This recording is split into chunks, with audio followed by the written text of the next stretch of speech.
mums, and welcome to the Ghair Siyasi Show, episode 2, where we're going to be talking to the presidential candidates. Today, I have with me Saleha, Omer, and Motassim. We're going to be asking them what their plan for the next year is, what they plan to do for the student body, and why we should vote for them. So, let's find out what they're going to do for you. All right, so my first question to these candidates is what is your vision for president, and why is your vision unique? मैं जब मैंने campaign start की तो पहले काफ़ी चीज़ें आई, मतलब मैंने डिस्कशन की लोगों के साथ, लेकिन जो मैं आपको जो थी ना तीन मेन पॉइंट्स वो ये थे कि ट्रांसपेरेंसी, एक्सेसिबिलिटी और ओपन कम्युनिकेशन। जितना एक कैंडिडेट ट्रांसपेरेंट रहेगा, जितनी स्टूको ट्रांसपेरेंट रहेगी, एक्सेसिबल रहेगी और जो कम्युनिकेशन वो डायरेक्ट रहेगी, जिसमें में कोई बैरियर नहीं आएगा, उतना ही बेहतर है स्टूडेंट बॉडी के लिए भी, स्टूको के लिए भी। ये नहीं है कि एक कैंडिडेट के पास कोई डिफरेंट बहुत ज़्यादा मसले हैं, एक के पास बहुत डिफरेंट मसले हैं। सबका जो विजन है वो सेम ही होता है, सबने एक लम्स को अच्छा बेहतर जगह बनानी है। मेरे ख्याल से जो मेरा ये है, जो मेरा विजन है, ये जो मैंने 3 लफ्ज़ों में बताया, मेरे ख्याल से इतना डिफरेंट नहीं है बाकियों से। सबका मकसद ही, मेरा भी मकसद ये था कि लम्स को बेहतर जगह बनाना, तो सबका मकसद यही है कि लम्स को बेहतर जगह बनाना। मेरा ये है कि चलें, मैं अपनी कैंपेन में भी जो ट्रांसपेरेंसी वाली चीज़ है, एक्सेसिबिलिटी वाली चीज़ है और डायरेक्ट कम्युनिकेशन वाली चीज़ें मैंने लेके चली है साथ-साथ। और जब भी मैं कैंपेन करने जाता था तो मैं ये कहता था कि मैं जितना आप लोगों को जान सकता हूँ ना, अपने जो ऑडियंस है, अपनी स्टूडेंट बॉडी है, उतना मैं जान सकूँ। मैं जब जाता था पिच देने, तो मैं 25-30 बंदों को एक बार पिच करता था, लेकिन 1 टू 1 जाके दोबारा उनसे मिलता भी था, कि ताकि ना कोई बैरियर ना रहे। मतलब ये ना हो कि जब उनको कोई काम पड़े, वो स्टूको के पास किसी थर्ड बंदे के थ्रू आ रहे हो जो मेरा दोस्त हो। मैं चाहता हूँ हर बंदे के साथ दोस्ती करूँ, हर बंदे के साथ मतलब मिल के रहूँ, ताकि ना वो दरमियान में बैरियर ना आए कम्युनिकेशन का। तो ये 3 चीज़ें हैं। So I think the biggest question has been that I came into this entire race quite late, but it was quite literally out of the realization that it's been a long time since we've had a candidate that represents something really unique and really different about this campus. Because I will be fully honest, in my 3 years at LUMS, I have never once felt that Shuko was accessible to me, that it was a body of people that could ever get anything done from my unique situations or conditions on campus. And there have been a lot. I would just go to the admin myself every single time. And so literally just 4 weeks ago, I was sitting in the fence and realized that it's about time that, I mean, it's one thing to complain and it's very difficult to get something done. And so I can only complain if I first put myself in that situation to try and make moves. And that's kind of why I sit here today, because I want every student on this campus to feel like they still have a stake. And I think it's just part and part of this has been to realize there's so many people who just don't care, and I want to eradicate that decision and give people the voice that I have one, and I'm convinced it's not just तो starting of मैं बताऊंगा कि जब मैं lumps आया था 3 years ago, तो जो चीज़ मैंने देखी थी वो ये थी कि थ्रू आउट द ईयर हम बिल्कुल क्लासेस ले रहे होते हैं, क्विजेस अटेम्प्ट करते हैं, मिड्स में जाते हैं, फाइनल्स देते हैं, सारा सेमेस्टर नॉर्मल चल रहा होता है। जैसे ही इलेक्शंस आते हैं तो हम एक चीज़ देखते हैं कि इलेक्शंस में सिर्फ वही लोग खड़े होते हैं, वही लोग हिस्सा लेते हैं जो बहुत पॉपुलर होते हैं अपने बैच में। तो इसी वजह से इलेक्शन जो है वो एक पॉपुलैरिटी कॉन्टेस्ट बन जाता है और उन्हीं लोगों को मौका मिलता है जीतने का, और सारी लॉबीज़ जो हैं वो उन पर अपनी बेट लगाती हैं और उनको जितवाती हैं। तो मुझे ये चीज़ मतलब सही नहीं लगी 3 सालों में, क्योंकि इन 3 सालों में मैं किसी भी कोर टीम का उतना डायरेक्टली पार्ट नहीं था, मैंने जाके किसी के लिए उतने नारे नहीं लगाए, उतनी डायरेक्ट कैंपेन नहीं की। तो जो मुझे चीज़ हिट हुई इस दफ़ा वो ये थी कि यार इफ़ समवन कम्स फ्रॉम, क्योंकि जब मैंने इलेक्शन प्रोसेस एनालाइज़ किया, मुझे ये नज़र आया कि इलेक्शन में 30-40% अवाम वो होती है जो पॉलिटिकल हो जाती है बहुत ज़्यादा और जो कोर्स में डिवाइडेड होती है। बाकी रेस्ट ऑफ 50-60% या 70% जो अवाम है दे वोट बेस्ड ऑन मैनिफेस्टोज़ या कैंडिडेट कैसा है या उसके मेरिट पे वोट देती हैं। तो मुझे ऐसा लगा कि जो बाकी लॉट है, जो ए पोलिटिकल लॉट है, अगर उसमें से कोई कैंडिडेट आता है और कोई ऐसा कैंडिडेट आता है जो उतना लॉबीज़ का पार्ट ना हो, जो उतना किसी के इलेक्शन कैंपेन का पार्ट ना हो या बैच में उतना पॉपुलर ना हो, तो वो ज़्यादा टू रिप्रेजेंटेटिव हो सकता है बाकी स्टूडेंट बॉडी का, स्टूडेंट काउंसिल का। और यही मेरा विजन था खड़े होने का। और थ्रू अगले साल भी अगर मैं इलेक्ट होता हूँ तो मैं यही चीज़ प्रपोज करूँगा कि यार ऐसे बंदों को मौका मिले, ऐसे बंदों को कैंपेन करने का मौका मिले, लम्स में सामने आने का मौका मिले, जिन पे वाकई हो कि अच्छा वो ज़्यादा इन्वॉल्व नहीं रहे या फिर मेरिट पे है या फिर बाकी चीज़ें जो मैंने जैसे एक्सप्लेन की वो सारी। उसके अलावा जहाँ तक मेरे विजन की बात है तो I talk about financial integrity, I talk about in class inequalities को लम्स में ख़त्म करना चाहिए, और I talk a lot about financial और एनओपी स्टूडेंट्स के लिए, फाइनेंशियल एड सॉरी, और एनओपी स्टूडेंट्स के लिए कि उनके लिए आप क्या पॉलिसीज़ लेके आ सकते हो। Now, my second question is name 3-4 things about your campaign around which your campaign is centered. तो मेरे ख्याल से ये चीज़ें जो मैंने बताई हैं पहले, ये ऐसे हो सकती हैं कि पहली बार ट्रांसपेरेंसी की बात है। तो ट्रांसपेरेंसी ऐसे ही आ सकती है क्योंकि जब स्टूको पावर में आए ना, तो एक फ़ोन रजिस्ट्री मेल हो, उसमें बैच रैप का नाम, उसकी कमेटी और उसका फ़ोन नंबर लिखा हो। क्योंकि अगर बच्चा एक बच्चे ने पिटिशन लगवानी है, उसको पता हो मेरा पिटिशन ऑफिसर कौन है, साथ ही उसे कॉल कर सके, मैसेज कर सके कि मुझे इस चीज़ के बारे में पिटिशन चाहिए and can you help me. क्योंकि स्टूको एक ही चीज़ है जो बच्चों को रिप्रेजेंट करी है, वो स्टूको है। अगर वो ट्रांसपेरेंट नहीं होगी तो मेरे ख्याल से रिप्रेजेंटेशन का फ़ायदा नहीं है। उसके बाद एक्सेसिबिलिटी की बात आई है, मेरे ख्याल से उसका एक है कि टाउन हॉल्स होने चाहिए, मंथली टाउन हॉल्स। लास्ट जो टाउन हॉल हुआ, मतलब इस साल का पहला टाउन हॉल था इस टेन्योर का। तो बच्चे बहुत खुश हुए, उनको पता नहीं था कि स्टूको इतना काम कर सकती है और इतना उनके अंडर होता है। तो वो बहुत हैरान भी हुए। तो मेरे ख्याल से ये ना हर महीने टाउन हॉल्स होने चाहिए कि जहाँ सवाल जवाब हों। इस बार जो हुआ था सवाल जवाब हुए थे, लेकिन बड़ा ना ये इलेक्शन के ऊपर ही था टाउन हॉल। लेकिन हर महीने डिफरेंट टॉपिक्स पे टाउन हॉल्स होने चाहिए। उसके बाद खोखा स्टॉल्स लगने चाहिए, जिसमें ये कि स्टूको बैठे खोखा पे, बच्चे आएँ उनके पास, स्टूडेंट्स आएँ, उनसे सवाल जवाब करें, उनसे कोई अपने कंसर्न्स है वो पूछें।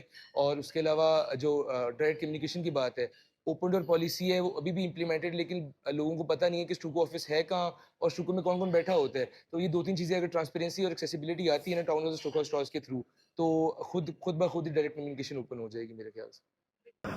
Okay, so the very first thing is long-term development, and I realized that the only way people self accountable for something that they do is when you make a big committee.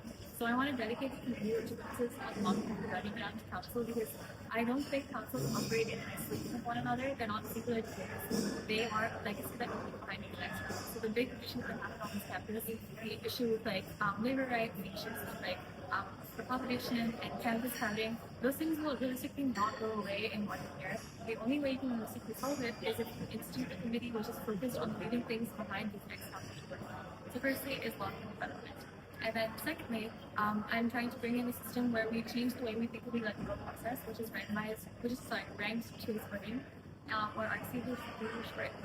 And what that does is it gives every student on the campus the obligation to consider every candidate equally and give them the space to actually hear what the pitch and their mission is. Because it's only when you have the right candidates that you can in some ways mitigate the corruption that takes place in the electoral process. And my personal view is that the electoral process and how filthy it is as a cycle is what is preventing people from firstly entering the system and secondly believing in councils as a whole. And thirdly, I fully believe that your super owes it to you to check and I don't use those words as like buzzwords because I think that's what our biggest when I say transparent, I mean that you need a council that tells you what they get done, but more importantly, what they fail to get done. Because say if I come up with 10 solutions to a problem and I'm transparent about why all of them won't work, I am more likely to get maybe 100 solutions from the student body as to what I could try next time. And maybe one of them will work, maybe 3 of them will work. And so I want to super through the process of collaboration, and the only way that can happen is if you are fully transparent about what you're doing. अच्छा, तो जैसा कि मैंने पिछले question में बात की थी, जो मैं सबसे ज़्यादा बात करता हूँ वो क्लास इनक्वालिटीज़ की थी, क्योंकि मुझे लगता है कि लम्स में क्लास डिवाइड बहुत ज़्यादा आ चुका है. LUMS is not accessible to everyone right now. LUMS is not socially and economically accessible to right now, क्योंकि LUMS right now is operating like a commercial entity, which should not be the case, क्योंकि LUMS should operate like a not for profit university like it claims to be. तो मैं यही चीज़ चाहूँगा कि सबसे पहले in class inequalities को ख़त्म किया जाए. दूसरी चीज़ जिस पर मैं ज़्यादा बात करता हूँ वो इंक्लूसिविटी है, कि सब चीज़ों में इंक्लूसिविटी को जनरली बढ़ाया जाए, सब चीज़ों में पार्टिसिपेशन को इंक्रीज़ किया जाए. तीसरी चीज़ जो मैं जिस पे फोकस करता हूँ वो ये है रिप्रेजेंटेशन की, कि जब इलेक्शंस की बात आती है तो ट्रू रिप्रेजेंटेशन होनी चाहिए ऑफ द स्टूडेंट बॉडी की, जो ताकि वही लोग ऊपर आएँ, वही लोग मेरिट पे आएँ जो वाकई जिनकी वॉइसेस जो रेस करें वो वाकई स्टूडेंट बॉडी के लिए हो और वो आप इम्प्लीमेंट कर सको बाद में. My next question is, how will you tackle the LUMS administration when they go against you? For instance, if you're trying to bring in an initiative and they tell you that they don't have the budget for it, or any such thing where you have to take a stand for the people that you represent. पहली बात तो ये कि administration ना वैसी lumps की बहुत rigid है.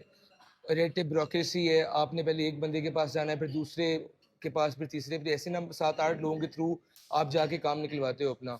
तो इसका ये, अगर एडमिनिस्ट्रेशन मेरे जो प्रपोजल्स को रिजेक्ट करती है या कोई अंदर से फ्लॉज निकालती है मेरे प्रपोजल के, उसका ये कि नए प्रपोजल डिज़ाइन किए जाए, उसके बारे में बार बार एडमिन के पास जाया जाए. ये ना हो कि अगर आप एक बार चले गए और रिजेक्शन मिल गई है लेकिन फिर आप दोबारा उस बात के लिए ना जाओ. मेरे ख्याल से बार बार जाना का मतलब ही रिप्रेजेंटेशन है. अगर आप बार बार एक चीज़ के लिए लड़ते हो, मतलब इस तरह आपने किसी आप उसके लिए लड़ रहे हो, उसके लिए किसी आइडिया के लिए, अब वो बार बार जाके लोगों को बताते हो, तो अगर आप बार बार जाके अगेन एंड अगेन एडमिन के पास जाते हो तो खुद ब खुद आपकी बात मान भी लेते हैं. मेरे ख्याल से बार बार जाके एडवोकेट करना, प्रोटेस्ट करना, ये 2-3 चीज़ें हैं जो मैं खुद करूँगा, कि मैं बार बार जाके एक ही बात को वो प्रपोज करूँगा और अगर वो रिजेक्ट करते तो नए प्रपोजल्स लेके जाऊँगा. तो मेरे ख्याल से इस वजह से ही आप एडमिन से चीज़ें अप्रूव करवा सकते हैं। This ties with the idea that actually been driving the online campaign, and it's that Stuco has become complacent in some ways over the years. We no longer see it as a group of students who can actually push back at the academic system. It's become a branch of the admin because of the branch for the rest of us to get. My vision is that the way we can actually get the admin to realize what our power is, or we can actually present some sort of pushback in some ways. Of course, I'm not advocating for disrespectful interactions, but I am saying that we need to bring back that value that also once had on this campus, because every time there would be strikes or everything, there was a time where we went to be with shutting campus down, but we would be able to lock the gates, and that was the language.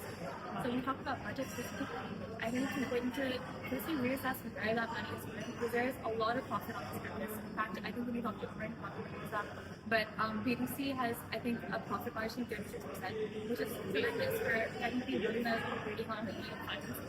If you look at where that extra money is going, I've been hearing a lot about the money that's like going to CCA for no apparent reason. There's misallocation of funds, and societies might be using it for that. And I want to sort of reassess what our budget priorities are, because there is money in the system that's floating around, and I want to effectively analyze that.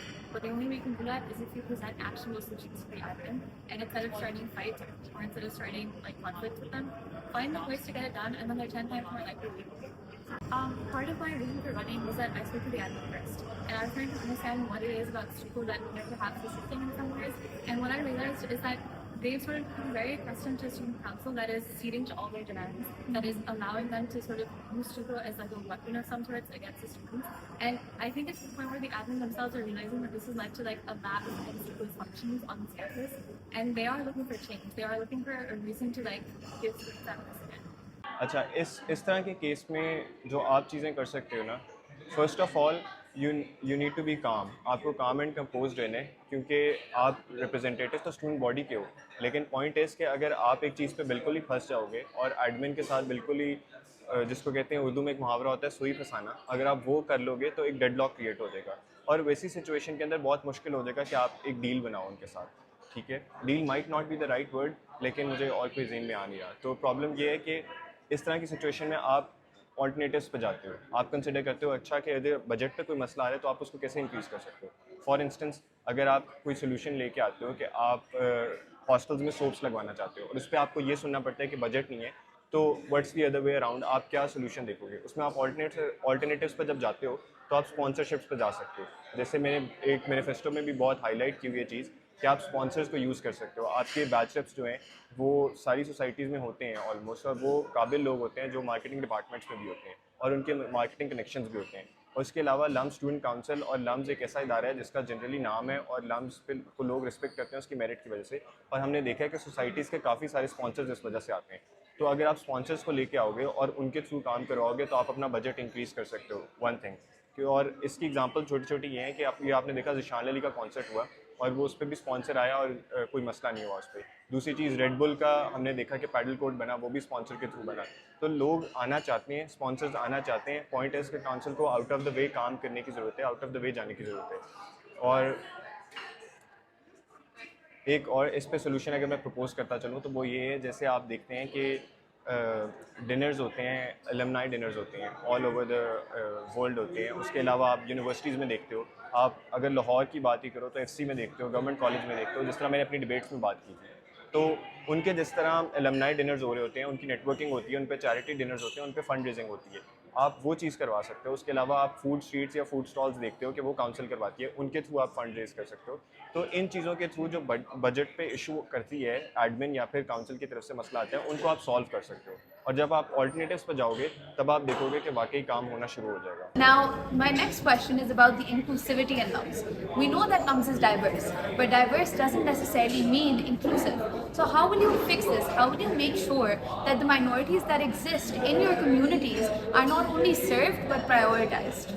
आपने बिल्कुल सही बात की है कि lumps diverse तो है, जो सीरियस बात है, लेकिन इंक्लूजन बिल्कुल नहीं है. मैं अपना करूं तो मैं स्प्रिंग में टेक मैं मतलब स्प्रिंग सेमेस्टर में आया था रीटेक दे के. तो जब मैं आया था, मैं क्लासेस में गया तो मेरे बाकी जो मेरे कोलीग्स थे और मेरे काउंटर पार्ट्स थे वो अपने नेम टैग्स लेके आए हुए थे, सीपी कर रहे थे. तो मुझे बिल्कुल आइडिया नहीं था, क्योंकि जब मैं आया उससे अगले दिन मेरी क्लासेस थी. तो मुझे बिल्कुल गाइड नहीं किया गया कि सीपी कैसे होती है, अटेंडेंस का क्या प्रोसीजर होता है, क्रेडिट आवर्स होते क्या हैं. तो मेरे ख्याल से इस तरह की चीज़ ना आपको इंक्लूसिव नहीं बनाती यूनिवर्सिटी को. जब मैं आया था मैंने भी सोचा था कि स्प्रिंग इंटेक्स के लिए भी कुछ होगा, कुछ यूनिवर्सिटी सोच रही होगी, लेकिन बिल्कुल नहीं सोचती यूनिवर्सिटी। तो मेरे ख्याल से इंक्लूजन का ये तरीका है कि पहली बात तो ये सोसाइटीज़ के थ्रू इंक्लूजन आती है, लेकिन जैसे स्प्रिंग इंटेक्स के लिए सोसाइटीज़ बंद थी। बाकी ये कि जो एनओपीज़ होते हैं, जो फाइनेंशियली इतने स्ट्रॉन्ग बैकग्राउंड से नहीं होते, उनके सोसाइटीज़ में जाना ही बहुत मुश्किल काम होता है। क्योंकि अगर जब मैं आया था, मुझे इंटरव्यू देना नहीं आता था सोसाइटी का, और जो बच्चा जिसको इतनी अच्छी इंग्लिश नहीं बोलने आती, उनके लिए बहुत मुश्किल होगा इंटरव्यू देना। तो मेरे ख्याल से पहली बात तो ये इंक्लूसिविटी बढ़ाने के लिए, क्योंकि सोसाइटी बहुत मेन पार्ट है लम्स का, तो उसमें इंक्लूसिविटी बढ़ाने के लिए आपको इंटरव्यू सेशंस देने चाहिए, अवेयरनेस सेशंस देने चाहिए। उसके बाद ये कि जब सॉफ्ट इंटेक्स है ना, सॉफ्ट में जो सोसाइटी की इंटेक्स हो सॉफ्ट्स के लिए भी खोलें, ताकि 1 साल होता है बच्चे को पॉलिश होने में, बहुत देर लगती है। जब मैं था, मैं बहुत बहुत अनपॉलिश था, मैं बहुत डरता होता था चीज़ों से, और जब मैं 1 साल बाद मैं गया तो मुझे हल्का सा आइडिया हो कि लम्स की लाइफ कैसे वर्क करती है, और आपने कैसे इंटरव्यूज़ देने, कैसे काउंटर करना है सवालों को। मेरे ख्याल से 1 साल देना चाहिए स्टूडेंट्स को कि वो पॉलिश हो सकें, अपन अपने लम्स लाइफ को हल्का सा चेक कर सकें। मेरे ख्याल से जब ये होगा कि आप लोगों को ज़्यादा अकोमोडेट कर रहे हैं, जो एनओपीज़ हैं या जो स्प्रिंग इंटेक्स हैं, जो माइनॉरिटीज़ से हैं, तो उनको सोसाइटीज़ के थ्रू बहुत इंक्लूसिव फील कराया जा सकता है। यही कि आप 100 मोर में इंटेक्स खोल दें सोसाइटीज़ की, ताकि जो सॉफ्ट्स हैं वो भी जाके अपना दोबारा अप्लाई कर सकें। मेरे ख्याल से अभी लम्स की कम्युनिटी काफ़ी डाइवर्स है, हर जगह से लोग आते हैं। अब ये कि हम नेशनल आउटरीच प्रोग्राम के थ्रू ज़्यादा लोगों को इंटेक करने की कोशिश करें, क्योंकि जो मेन अभी देखेंगे तो इस्लामाबाद, कराची, लाहौर से 3-4 बड़े शहरों से लोग आते हैं। वो ऐसे ही हो सकता है कि नेशनल आउटरीच प्रोग्राम के थ्रू आप ज़्यादा से ज़्यादा डाइवर्स जगहों से लोग लेके आएँ, बलूचिस्तान से, गवादर साइड से, उसके बाद सिंध, उमरकोट साइड से, इस तरह की जगहों से आप और स्टूडेंट्स इंटेक करें। ये एक बेहतरीन तरीका हो सकता है। So I think what LUMS has been primarily known as or known for has been the idea of campus diversity and the plethora of like identities that are present on this campus. But what I've seen over the past 3 years is that there is very little diversity that you actually see on campus. Because everyone sticks to their own guys. That in some ways I think is a way that we're like such a politics on this campus and identities. But I think more so it speaks to the idea that like we call LUMS a bubble, but in some ways we've formed our own group microcosms of bubbles on this campus. So I want to bring back initiatives where we have to engage with free people on this campus. Some presidents have said to me to like, okay, your council's job is not to like criticize things in some ways, it's not to like favor anyone or any way. That's actually exactly what I'm trying to do. I want neutrality so that every voice on this campus is ample or adequate for us to speak up and come out of like bubbles in some ways. For example, the issues of like minorities and not just like religious minorities, but like social development minorities or ethnic minorities. The reason why I think there's so much division is because we've put the onus of reaching out to the majority on them.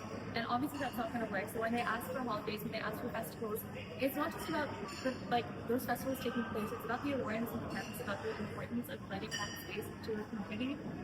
So firstly, I don't want this to be like festival oriented. I want it to be actual events, like awareness about what things need to go on this campus. And when I talk about engaging with the outside community, there was a point where we had actually introduced Stuto, an exchange program with Yoga, and that was in my books one of the best ways to like introduce communities couple of years. It doesn't take place anymore. I want to investigate why, because it's only when you take a lot of students out of their bubble and to the rest of the world where they can actually resonate with the people on this campus and feel like there's space for every identity. So yeah, engagement with the community, but also the अच्छा, इसमें अगर आप minority sections की बात करो ना, तो currently अगर आप देखो तो मैं आपको जो मेरी कैंपेन है ना, वो अराउंड जो उसका पूरा स्लोगन है ना, वो है बदलो सोच और बदलो निज़ाम। द सेकंड पार्ट इज़ बदलो निज़ाम। बदलो निज़ाम पे सारा फोकस इसी चीज़ पे है कि आप ये बात तो करते हो कि आपको सिस्टम को चेंज करना है, क्रिटिसिज्म तो हर कोई कर सकता है, लेकिन क्या पॉलिसी सोल्यूशंस आप लेके आओगे। आपने जो माइनॉरिटी ग्रुप्स की बात की है, उसमें अगर मेरी कैंपेन का पूरा स्लोगन देखा जाए तो वो है बदलो सोच एंड बदलो निज़ाम। तो सेकंड पार्ट है बदलो निज़ाम, दैट इज़ फोकस्ड ऑन के निज़ाम का मतलब है कि सिस्टम, और सिस्टम पे क्रिटिक हर कोई कर सकता है, लेकिन जो मैं समझता हूँ वो ये है कि उस पे क्रिटिक के बाद आपको सोल्यूशंस लेके आने हैं और सोल्यूशंस इंप्लीमेंट करने हैं, ताकि वाकई बेहतरी की तरफ आप जा सको। अब coming back to your question, जो माइनॉरिटी ग्रुप्स की आपने बात की है, उसमें बहुत सारी चीज़ें आती हैं। फॉर इंस्टेंस अगर आप देखें तो माइनॉरिटी रिलीजियस ग्रुप्स जो लम्स में एग्जिस्ट करते हैं, उनकी वर्शिप प्लेस कोई नहीं है इस वक्त, तो आप उन पे फोकस कर सकते हो। मैं चाहूँगा कि मैं उनको एक्सपैंड करूँ, उनको ज़्यादा से ज़्यादा इंक्लूसिव फील कराने के लिए उनकी प्लेसेस खोलूँ जहाँ पे वो इबादत कर सकें, वो जा सकें और वो कंफर्टेबल फील कर सकें। सेकंड पॉइंट है कि जिस तरह आप बात करती हैं, एक और चीज़ जो मैंने मैनिफेस्टो में प्रपोज़ किया वो ये है कि सबका इक्वल या सेम स्टार्टिंग पॉइंट नहीं होता, तो आपको वो चीज़ भी देखनी पड़ेगी कि अच्छा, अगर कोई बच्चा किसी पॉश एरिया से आ रहा है और अगर कोई बच्चा किसी बैकवर्ड नेगलेक्टेड एरिया से आ रहा है, तो आप उन दोनों को एक क्लासरूम में बैठा के कैसे सेम स्टार्टिंग पॉइंट से स्टार्ट करवाओगे। उन चीज़ों पे पॉलिसी सॉल्यूशंस पे आप वर्क कर सकते हो कि आप उनकी बेहतरी के लिए जो आपके ऑलरेडी एग्जिस्टिंग ऑफिसर्स हैं जिनको आप यूज़ करते हो फैसिलिटेट करने के लिए, उनको आप ज़्यादा बेहतर इन्वॉल्व कर सकते हो इस प्रोसेस में और उन्हें बता सकते हो कि अच्छा अगर कोई बच्चा स्ट्रगल कर रहा है तो उसको आप कैसे बेहतरी की तरफ लाओगे और उसको कैसे इन्वॉल्व करोगे बाकी काम के अंदर। Now, my next question is, how are you going to balance the optimistic goals that you've set with the more realistic problems that day-to-day LUM students face, like, for instance, the fee hikes or financial issues? How are you going to balance the major projects with the basic necessities? मैंने जब अपनी campaign start की तो मैंने अपने जो goals थे बहुत रियलिस्टिक रखे। मैंने ये नहीं कहा कि मैं एक नई बिल्डिंग खड़ी कर दूंगा, एक पार्किंग प्लाजा बना दूंगा या इस तरह की कोई बड़ा इनिशिएटिव ले लूँगा। तो मेरी जो गोल्स हैं ना, मैनिफेस्टो मेरा जो अभी बन रहा है, तो उसमें यही है कि छोटी-छोटी चीज़ें हैं, माइन्यूट मसले हैं। मेरे ख्याल से मैक्रो मसले जैसे कि फुटसॉल कोर्ट बनाना, पेडल कोर्ट बनाना, ये लम्स के लिए बिल्कुल इंपॉर्टेंट नहीं है। इंफ्रास्ट्रक्चर के लिए बहुत अच्छा है, लेकिन लम्स की जो स्टूडेंट बॉडी है उसकी लाइफ के लिए मतलब बिल्कुल फ़ायदा नहीं है। तो मेरे ख्याल से जो माइन्यूट इश्यूज़ है ना, सफाई का इशू हो गया, पीटीसी के खाने का इशू हो गया, उसके बाद आप हॉस्टल्स में एसीज़ का इशू हो गया, उसके बाद सफाई जो बहुत सारे इशूज़ आते हैं माइन्यूट, इनको टैकल करना बहुत ज़रूरी है। मेरे ख्याल से जो फ़ी एक जैसा इशू है, इसको टैकल करना बहुत मुश्किल है, जो सीधी बात है, क्योंकि फ़ी एक होती है, फ़ी एक को हम रोक नहीं सकते, क्योंकि पाकिस्तान में देखा होगा कि हर साल इन्फ्लेशन होती है, तो आप इस चीज़ को रोक नहीं सकते। आप ये कर सकते हो कि जब इन्फ्लेशन हो ना, मतलब जब फ़ी हाइक हो, तो उसके काउंटर में आप एडमिनिस्ट्रेशन से चीज़ें मांगो। जैसे आप मांग लो कि जो हॉस्टल्स में एसीज़ लगने चाहिए, जो स्टूडेंट लाउंज है वो रेनोवेट होना चाहिए, इस तरह की चीज़ें आप उसके मुकाबले में मांगो। उसके बाद ये कि आप फ़ी हाइक को ऐसे रोक नहीं सकते, आप प्रोटेस्ट के थ्रू, आप एडवोकेसी के थ्रू, आप स्टूडेंट एक्शन कमेटी को मोबिलाइज़ करके इस तरह की चीज़ को मिनिमाइज़ कर सकते हो, लेकिन आप फ़ी हाइक को कभी रोक नहीं सकते। तो इसके मुकाबले हम चीज़ें मांग सकते हैं, जिस तरह एनओपीज़ के वाउचर्स होते हैं, अभी 300 का वाउचर है, दिन के 2 वाउचर्स होते हैं और 19,000 स्टाइपेंड है। जैसे ही फ़ी इंक्रीज़ हो ना, फ़ी हाइक हो, उतना ही इंक्रीमेंटल इंक्रीज़ इनके वाउचर्स में और स्टाइपेंड में भी आना चाहिए। आप चीज़ें मांग सकते हो, रिक्वेस्ट कर सकते हो एडमिन से कि आप ये करें, लेकिन आप फ़ी हाइक को रोकना बहुत मुश्किल है, क्योंकि inflation is inevitable. It's a very easy way to systematize for students who are on financial aid. The level of documentation that's required. So, for example, if you talk to someone who is perhaps not living with their parents, maybe they were on instead, what ends up happening is when mom sends a teen out to the home and they see that they may be living in more lavish life than they actually have, that becomes the basis of like why are they financial system. There are a million factors that go into that, like financial aid regulation, which I think we need to be more concerned about. That is more super important. So the factors that students are assessing for financial aid that may, test students to understand things like but yeah, of course, financial aid is something that does not fall under students. And like when I say mitigating effects, I mean one thing about my family is I want to raise us so students can actually know this. We kind of lost the plot in some ways where they kind of like pin everything on student, which is perfectly I believe is justified. But secondly, there's never been any actual mandate about this. And this year they're trying to like the constitution, which is a little more or less, but again it just talks about the functionings with institutional instead of what it's going to do to the student body. I want to reevaluate that very quickly because questions like this are very important because they make me realize that there has been no real definition of what counts. अच्छा, जब मैंने अपनी career start की थी तो मुझे जो बहुत एक डिमोटिवेशन वो ये थी कि मैं लोगों के पास जाता था तो मुझे लोग ये कहते थे कि ये बहुत बड़े बड़े मसले काफ़ी देर से लास्ट में एग्जिस्ट करें, लेकिन प्रॉब्लम ये है कि कुछ स्टूडेंट काउंसिल और किसी के पास भी इतना हल काफ़ी डीमोटिवेट हुए काउंसिल से और इतना एक बार नहीं करना चाहते किसी में।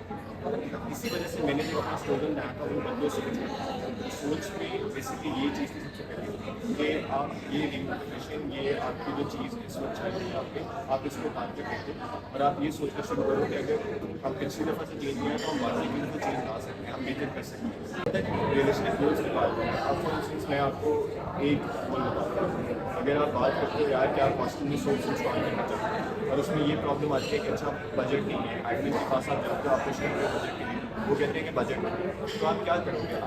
आपके पास दो ऑप्शन है, या तो आप आराम से बैठ जाओगे, या तो ये है कि आप पूरी जान मारोगे कोशिश करके ऑल्टरनेटिव्स में जाने के लिए और काम नहीं कर पाओगे, क्योंकि कल को अगर हम काउंसिल में आते हैं और हम लोगों की डे टू डे लाइफ में नहीं कर पा रहे तो मेरे ख्याल हमारे आने का मतलब अब कहीं बात में पॉइंट में आप क्या कर सकते हो उसके लिए आप गेम स्पॉन्सर्स लेकर आ सकते हो। मेरी आप स्पॉन्सर्स के पास जाओगे, आप उनसे पैसे लोगे, आप बाकी पैसे स्टार्ट करोगे और आप ऑल्टरनेटिव और उसकी ऑल्टरनेटिव आप काम करोगे। सेकेंड, जो आपने फाइनेंशियल इशू वाली बात की, मेरा जो मेरी बाकी इशू है, जो मेरे बाकी इशू है, उसमें सब में मेरा यही सोल्यूशन है कि आप मुख्तलिफ जगहों से पैसे जनरेट कर सकते हो। आप चैरिटी लेकर सकते हो, आप स्पॉन्सर लेके आ सकते हो, आप फूड स्ट्रीट्स लेके आ सकते हो, फूड स्टॉल्स लेके आ सकते हो, आप डिफरेंट जगहों से पैसे स्टार्ट कर सकते हो और काम करवाने वाले को काम करवाना शुरू करो। क्योंकि अभी भी काम की मसला ये है कि 7 से 8 डिग्री से कॉन्ट्रैक्ट्स पड़े हैं, लेकिन पॉलिटिक्स काउंसिल नहीं आते, कोई काउंसिल के पास स्पॉन्सर लाना चाहते हैं। अगर काउंसिल एक्टिव हो, काउंसिल जान मारना शुरू करो, तो ये सारे काम हो जल्दी आप एक्चुअली काम स्टार्ट करो, काम हो जाए। Now, my next question is, I want you to describe your leadership style in maybe one sentence. मेरे ख्याल से मैं जब पिच करने जाता हूँ, लोगों से मिलता हूँ, तो मैं बड़ा इंक्लूसिव और बड़ा ट्रांसपेरेंट रहने की कोशिश करता हूँ। मैं अपने गोल्स को भी बताता हूँ, लेकिन उनसे ज़्यादा मैं दोस्ती करने की कोशिश करता हूँ, क्योंकि आप स्टूको में आ जाते हो, हर बंदे ने स्टूको में आके मसले हल करने ही हैं, लेकिन जब तक आपकी स्टूडेंट बॉडी के साथ बॉन्ड नहीं होगा ना, बॉन्डिंग नहीं होगी, दोस्ती नहीं होता, तब कोई मसला हल नहीं कर सकते। तो मैं ज़्यादातर अपनी कोशिश यही करता हूँ कि अपने जब जा रहा हूँ लोगों से मिलने, तो दोस्ती करके आऊँ, ना कि एक कैंडिडेट के हैसियत से जाके उनसे बस गोल्स और पिच करके आ जाऊँ। तो मेरे ख्याल से बॉन्डिंग बहुत ज़रूरी है अपने as a candidate. I think respectful, but in some ways cognizant of the fact that you have could you speak that in one way? Respectful interactions, but fully cognizant of getting your everything else in as a I think मेरा जो एक unique leadership style होगा वो ये है कि मैं बहुत नॉर्मल प्रपोज करता हूँ। इवन तो मैं सिलेक्शन में भी काफ़ी एंटी कैंपेन हो चुकी है मेरी, लेकिन मैंने ट्राई की थी कि मैं अपनी साफ बात कैंपेन करूँ और शायद यही लोगों की वजह से तरफ से मुझे कॉम्प्लीमेंट मिला है कि मैं गवर्नमेंट प्रपोज देता हूँ, इवन तो इलेक्शन से पहले मुझे ये चीज़ नहीं पता था। Now, lastly, I want to ask you how the quality of your competition has been. How have you felt competing in this run specifically, the people that you're competing against? And I want you to say one good thing about both of them. मेरे ख्याल से जो अभी competition है मेरा, दोनों बहुत competent, क्योंकि जब आप लम्स में आते हो, एवरीवन इज़ इक्वली कॉम्पिटेंट, हर बंदा सेम प्रोसेस के थ्रू आया होता है। मैं हूँ, मुझसे मैं सालिया है, हम तीनों बहुत मतलब इक्वली मतलब सेट्स दे के आए हैं, ए लेवल्स दे के आए हैं, एफएससी करके आए हैं, जो भी आए हैं, हर बंदा उतने कॉम्पिटेंट होता है। मेरे ख्याल से तो मेरे कंपटीशन बहुत ही स्ट्रॉन्ग है। मुझसिम का ये मैं एक चीज़ अच्छी लगती है मुझे कि वो थकता नहीं है, वो बहुत काम करता है, मतलब बहुत लोगों से मिलता है, लोगों के पास जाके बैठता है, बहुत ज़्यादा। मैं हल्का सा ना मतलब हल्का से डिले कर देता हूँ चीज़ों को। सालिया के सालिया वेरी अप्रोचेबल है, उसने अपने ऑफिस आवर्स भी बहुत रखती है, खोखा पे कल भी उसने रखे थे, तो मैं इस चीज़ को बड़ा अप्रिशिएट करता हूँ। The reason why I entered this race is simply because I don't see much difference in what the two are representing. I think it's time for a slight shift on priorities when it comes to student council. I think this is what I said before. It's actually the idea here with, unfortunately, everyone's campaigns have become very centered on things that are not central to the student body. We're focusing on the candidate itself and how people are actually saying, which is unfortunate because I keep seeing it coming down to my two opponents, Berkeley and Field, and you guys are supposed to them, but we're not realizing that as a student body, we don't really have to say, not like melodrama convention, it's not the active segment to it. What does your candidate actually want to say? In my books, actually, lots of comments are quite move beyond sort of like promises and directions, because it's more about dedication and what they can promise. Nice stuff. Honestly, I have nothing bad to say about it. There's an up and whispering right there. I've been tracking them once in the more. Very respectful. They've taken the time out. It's not like time out like they've understood our visions in some ways. And honestly, yeah, I wish them the best of luck. They're nice guys. My bone to pick is with the system that they represent. I think throughout the selection में काफ़ी मज़ा आया, काफ़ी quality competition मिला from Saliya and from Rana साहब। और one nice thing about दोनों को ये हो सकता है कि पहले तो ये बात कि दोनों काफ़ी रिस्पेक्टफुल हैं, काफ़ी मज़ा आता है उनसे बातचीत करके। सालिया के साथ बात करके आपको नए आइडियाज़ मिलते हैं, क्योंकि उनकी कैंपेन बिल्कुल डिफरेंट है, बिल्कुल कन्वेंशनल नहीं है, तो उसमें आपको नई चीज़ें सीखने को मिलती हैं, नई बातें पता चलती हैं। जबकि दूसरी साइड पे राना साहब है, उनके साथ बस 12 दिन में बैठ के मज़ा आता है, उनकी बातें उनका जो शुगर का एलिमेंट है सबको पता है वगैरह आते हैं, वो सुन के मज़ा आता है। Wonderful answers. Finally, what I want to know is what is your final message to our audience before the big vote? आखिर में मैं यही कहूँगा कि जब मैंने स्टार्ट किया था आई वॉज नेवर परफेक्ट, अभी मैं परफेक्ट नहीं हूँ, लेकिन मैंने बहुत कुछ सीखा अपने सपोर्टर से, अपने लोगों से जो जिसने मुझे सपोर्ट किया, जिनके पास मैं गया, जिनके साथ टाइम गुजारा, मुझे बहुत कुछ सीखने को मिला। मेरे ख्याल से इलेक्शन का मेन मकसद यही होता है कि आप लोगों के साथ बॉन्ड करो, अपने स्टूडेंट बॉडी के साथ बॉन्ड करो। तो आखिर में यही है कि टाइम आ गया इलेक्शन का, आप सबके मैनिफेस्टोज पढ़ें, सबको मिलें, सबकी पिच सुने, उसके बाद आप वोट करें। किसी के कहने पे, किसी दोस्त के कहने पे या किसी ग्रुप के कहने पे आप वोट बिल्कुल ना दें, और अपना जो वोट है, अपना क्रेडेंशियल है, वो भी किसी को ना दें। अल्लाह हाफिज़। You have tremendous power this time. You think you don't, but I promise you, you can get something done. Don't think about vote counts. That's not your business. Think about what you want. I think इस पूरे process में गुजर के बहुत अच्छा लगा है और बहुत नई चीज़ें मुझे सीखने को मिली हैं। और मैंने कोशिश की है कि मैं हर एक तक पहुँचूँ इंडिविजुअली और उनसे बात करूँ, उनको अपना मैनिफेस्टो सुनाऊँ, उनको अपनी पिच सुनाऊँ। और काफ़ी सारे फिर भी लोग ऐसे होंगे जिन तक मेरी बात नहीं पहुँच सकी, मेरी आवाज़ नहीं पहुँच सकी, तो उनके लिए ये एक फाइनल पैगाम भी है। और बाकी सोशल मीडिया कैंपेन और मैनिफेस्टोज ऑलरेडी आप उनको जाकर देख सकते हैं। मेरी 2-3 वैल्यूज़ हैं जो मैं बताना चाहूँगा।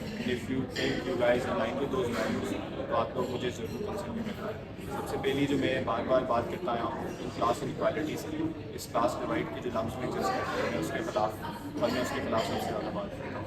Second thing I talk about is financial integrity और इंक्लूसिविटी। इन चीज़ों को बढ़ाया जाए, इंक्लूसिविटी को जितना बढ़ाया जा सके उतना बढ़ाया जाए। लम्स के स्टूडेंट्स को फाइनेंशियली इंटीग्रिटी, फाइनेंशियली स्टेबल बनाया जाए, उनकी इंटीग्रिटी को प्रिजर्व किया जाए। और द लास्ट थिंग इज़ कि अगर आप लोग इन वैल्यूज़ से अलाइन करते हैं, तो आप लोगों को आई थिंक जरूर वोट देना चाहिए और सबकी बात सुननी चाहिए, सबका पैगाम सुनना चाहिए, and vote for whoever you think is the best candidate. बहुत शुक्रिया। And that was the last of our candidates for the Gair Siyasi Show Part 2. I urge all of you to think about your vote, to know what power lies within your vote, and to make an informed decision. And never stop watching Radio Lumps.